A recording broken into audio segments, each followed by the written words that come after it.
চাটখিল সোনাইমুড়ির প্রতিটি আঙিনায় যেন বইছিল আনন্দের জোয়ার। তরুণ প্রজন্মের মাঝে শিক্ষার আলো ছড়িয়ে দিতে এবং মেধাবীদের বিশ্বজয়ের স্বপ্নের সারথি হতে সম্প্রতি অনুষ্ঠিত হয়ে গেল ডাক্তার মোস্তফা হাজেরা ফাউন্ডেশনের সেই চিরচেনা আয়োজন, মেধা বৃত্তি প্রদান ও সংবর্ধনা অনুষ্ঠান 2025। বার্ষিক বৃত্তি পরীক্ষায় কৃতিত্বের স্বাক্ষর রাখা আমাদের কনিষ্ঠ মেধাবীদের হাতে আনুষ্ঠানিকভাবে তুলে দেওয়া হয় মেধাবৃত্তি ও সম্মাননা। এই উদ্যোগ কেবল একটি পুরস্কার ছিল না, বরং আগামীর নেতৃত্ব দেওয়ার স্বপ্নে আমাদের এক ক্ষুদ্র নিবেদন। অনুষ্ঠানে সভাপতিত্ব করেন ডাক্তার মোস্তফা হাজেরা ফাউন্ডেশনের চেয়ারম্যান ক্যাপ্টেন AKM গোলাম কিবরিয়া। প্রধান আকর্ষণ ও বিশেষ অতিথি হিসেবে উপস্থিত ছিলেন গণপ্রজাতন্ত্রী বাংলাদেশ সরকারের সমাজ কল্যাণ মন্ত্রণালয়ের সচিব ডাক্তার মোহাম্মদ আবু ইউসুফ। অনুষ্ঠানের শুরুতেই ফাউন্ডেশনের স্বেচ্ছাসেবক ও চেয়ারম্যান মহোদয় ফুলেল শুভেচ্ছায় বিশেষ অতিথিকে বরণ করে নেন। এছাড়াও উপস্থিত ছিলেন ফাউন্ডেশনের প্রতিষ্ঠাতা, সম্মানিত পৃষ্ঠপোষকগণ এবং এলাকার গণ্যমান্য ব্যক্তিবর্গ। আমি তোমায় ভালোবাসি, ওমা ফাগুনে তোর আমের বাণী। জাতীয় সঙ্গীতের মাধ্যমে অনুষ্ঠানের সূচনা এক আবেগঘন পরিবেশ তৈরি করে। উদ্বোধনী বক্তব্যে ফাউন্ডেশনের পৃষ্ঠপোষক জনাব গোলাম মাওলা শিক্ষার্থীদের স্বতঃস্ফূর্ত অংশগ্রহণকে সাধুবাদ জানান এবং সুন্দর ভবিষ্যতের জন্য তাদের উৎসাহিত করেন। তিনি আরও বলেন, ডাক্তার মোস্তফা হাজেরা ফাউন্ডেশন কর্তৃক আয়োজিত আজকে বৃত্তি পরীক্ষায় উত্তীর্ণ শিক্ষার্থীদের মেধা পুরস্কার সোনামুড়ি এবং চাটখিল উপজেলার প্রাণ প্রিয় ছাত্র ছাত্রী, মা ও বোনেরা এবং অভিভাবকবৃন্দ, আসসালামু আলাইকুম ওয়া রাহমাতুল্লাহি ওয়া বারাকাতুহু। শিক্ষার্থীদের পক্ষ থেকে ব্যক্ত করা অনুভূতি ছিল অত্যন্ত প্রেরণাদায়ক। তারা কৃতজ্ঞতা প্রকাশ করে জানায়, এই মেধাবৃত্তি তাদের আগামীর পথ চলায় এক বিশাল অনুপ্রেরণা হিসেবে কাজ করবে।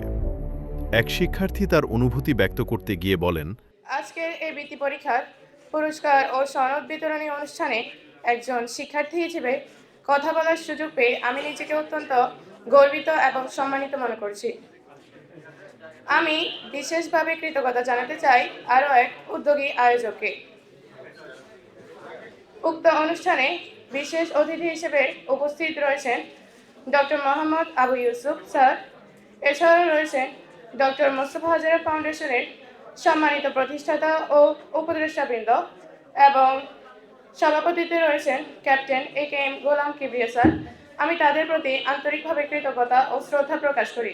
ডক্টর মোস্তফা হাজেরা ফাউন্ডেশন কর্তৃক আয়োজিত এই বৃত্তি পরীক্ষাটি কেবল আমাদের জন্য একটি প্রতিযোগিতাই নয়, বরং এটি আমাদের পরিশ্রম, আমাদের অধ্যবসায় এবং স্বপ্নের স্বীকৃতি। তাদের মতো অন্য কোনো প্রতিষ্ঠান এ ধরনের কোনো উদ্যোগ গ্রহণ করেনি। আমাদের এই সাফল্যের পেছনে আমাদের শিক্ষক শিক্ষিকাদের ভূমিকা অনস্বীকার্য। অনুষ্ঠানের ভিন্নধর্মী আকর্ষণ ছিল শিক্ষার্থীদের নিজস্ব চিন্তাভাবনা, যেখানে তারা ফাউন্ডেশনের বিশেষ কার্যক্রম ৫-০ অভিযান ও বিভিন্ন কার্যকলাপ নিয়ে নিজস্ব মতামত তুলে ধরে বিশেষ উপহার জিতে নেয়। বিশেষ অতিথির বক্তব্যে সচিব ডাক্তার মোহাম্মদ আবু ইউসুফ সফলতার মূল মন্ত্র হিসেবে শ্রদ্ধা ও নৈতিকতার উপর জোর দিয়ে বলেন, তোমরা তোমাদের শিক্ষক ও বাবা মাকে যথাযথ সম্মান ও শ্রদ্ধা করো, তবেই পৃথিবীর কোনো শক্তি তোমাদের অগ্রযাত্রাকে রুখতে পারবে না। তিনি আরও বলেন, তো ক্যাপ্টেন গোলাম কিবরিয়া এবং তার যে ফাউন্ডেশন, এর যে কর্মযজ্ঞ, এটা যে এত বিশাল, এটা আমার ধারণার বাইরে। এবং আমি যদি আজকের এই অনুষ্ঠানে না আসতাম, তাহলে এখানে একজন সম্মানিত বক্তা বলেছে যে কয়েকটা স্কলারশিপ দিয়েই শেষ, এবং আমার তাই ধারণা হতো যে ফাউন্ডেশনের মূল কাজ হচ্ছে কিছু স্কলারশিপ দেওয়া। কিন্তু আমার কাছে যে বইটা আমি দেখলাম, আপনারা যদি দেখেন, আমি বক্তব্য দীর্ঘায়িত করব না। প্রথম কথা হচ্ছে যে শূন্য, এখানে শূন্যের একটা খেলা হয়েছে। কি কয়টা শূন্যের খেলা হয়েছে? 5টা শূন্য। এবং আমি দেখলাম আমাদের চিফ অ্যাডভাইজার, মাননীয় চিফ অ্যাডভাইজার ডক্টর ইউনুস স্যারের 3টা শূন্য 30 তত্ত্ব আছে, তাই না? আপনারা জানেন। আর আমাদের এখানে মোস্তফা হাজারা ফাউন্ডেশনের চিফ প্যাট্রন ক্যাপ্টেন এ কে এম গোলাম কিবরিয়া, উনি 5টা শূন্য, আমরা শূন্য ভিক্ষুক, শূন্য নিরক্ষর, অর্থাৎ কেউ অশিক্ষিত থাকবে না, শূন্য গৃহহীন, সবার যাতে থাকার একটা জায়গা থাকে, শূন্য অদক্ষতা, অর্থাৎ কিছু না কিছু কাজ যাতে যুবশক্তি যাতে শিখতে পারে, তাদের যাতে কি স্কিল থাকে, কারণ স্কিল না থাকলে আসলে চাকরি করা যায় না, এবং চাকরি করলেও বেতন খুব কম পাওয়া যায়। আর সর্বশেষ হচ্ছে যে বিনা চিকিৎসায় কেউ বা অচিকিৎসিত মৃত্যু কেউ মারা যাবে না। তো আমার কাছে মনে হয়েছে এটা একটা innovation, it's a great innovation. অতঃপর সভাপতির বক্তব্যে ক্যাপ্টেন এ কে এম গোলাম কিবরিয়া পবিত্র কুরআনের উদ্ধৃতি দিয়ে শিক্ষার্থীদের চিন্তার পরিধি বাড়ানোর আহ্বান জানান। তিনি বলেন, পৃথিবীর সবকিছু মানুষের কল্যাণে তৈরি করা হয়েছে, তাই মানবিক ও মহৎ চিন্তার মাধ্যমেই আসবে প্রকৃত সফলতা। তিনি আরও স্পষ্ট করে বলেন, আমি আসলে প্রত্যেকটা 5-0 নিয়ে কথা বলতে হলে প্রচুর সময়ের ব্যাপার। আমরা এত কষ্ট করে এখানে আসার যে উদ্দেশ্য, সে উদ্দেশ্য নিয়ে আমরা একটু কয়েকটা কোশ্চেন আমিও করতে চাই, যে যারা প্রথম দ্বিতীয় তৃতীয় হয়েছে তারা জীবনে কি করতে চাও। আমি প্রথম যে হয়েছে তাকে একটু বলবো হাত তুলে বলার জন্য সে কি হতে চায়, এটা একটু জানতে চাই। এই গ্রাম থেকে উঠে দেখুন আমাদের মাইন্ডসেট কিরকম। 5-0 প্রজেক্ট হলো সারা পৃথিবীর মানুষ, কোনো লোকই আপনার গড় ছাড়া থাকতে পারবে না, এই মাইন্ডসেট। আর আরেকটা জিনিস ব্যাপার হলো, আমরা এই পর্যন্ত এই ফাউন্ডেশনটা পৃথিবীর কোনো জায়গা থেকে একটা টাকাও নেই, সব টাকাটা আমাদের ইনকাম। দেখুন এটা সম্ভব, এটা হচ্ছে একটা এক্সাম্পল। তারপর আমরা কোনো জায়গা থেকে এখন পর্যন্ত কোনো লোন নেই। আমরা একটা পরিবার সময় নষ্ট করে নেই। আমাদের কোনো পরিবারে এখন পর্যন্ত কোনো টেলিভিশন উঠে নেই। টেলিভিশন দেখে আমাদের পরিবারের বাচ্চারা ছোটবেলা থেকে জানে যে আমরা বললাম যে বাবা একটা বক্স আছে, বক্সের মধ্যে অভিনয় হয়, যে বাবা না সে বাবা, যে মা না সে মা, যে ছেলে না সে ছেলে, এইসব মিথ্যা অভিনয় হয়। তোমরা কি সেই মিথ্যাগুলো দেখবা? শুধু মিথ্যা বলেছে না বাবা, আমি মিথ্যা বক্স দেখবো, আমার সময় নষ্ট করবো না। ওরা মিথ্যা বলে পয়সা দিবে, আমার জীবনের গুরুত্বপূর্ণ সময় নিয়ে যাবে।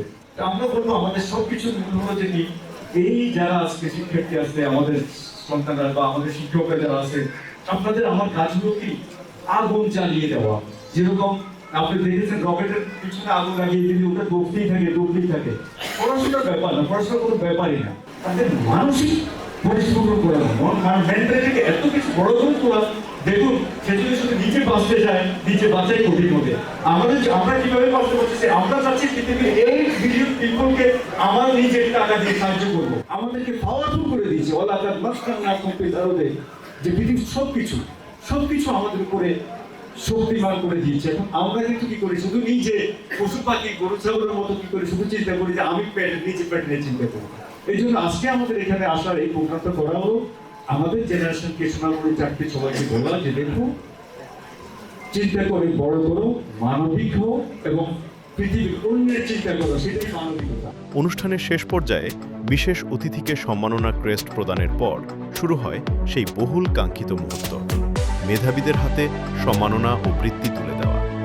অতিথিদের হাত থেকে এই স্বীকৃতি গ্রহণ করার সময় প্রতিটি শিক্ষার্থীর চোখে মুখে ছিল আগামীর উজ্জ্বল ভবিষ্যতের প্রতিচ্ছবি। কৃতিত্বের এই স্বীকৃতি যে অনুপ্রেরণার বীজ বুনে দিয়েছে, তা ভবিষ্যতে বিশাল মহিরুহ হয়ে সমাজকে আলোকিত করবে। মেধাবীদের পাশে থাকার এই দৃঢ় অঙ্গীকার নিয়েই ডাক্তার মোস্তফা হাজেরা ফাউন্ডেশন এগিয়ে যাবে আগামীর জয়গানে।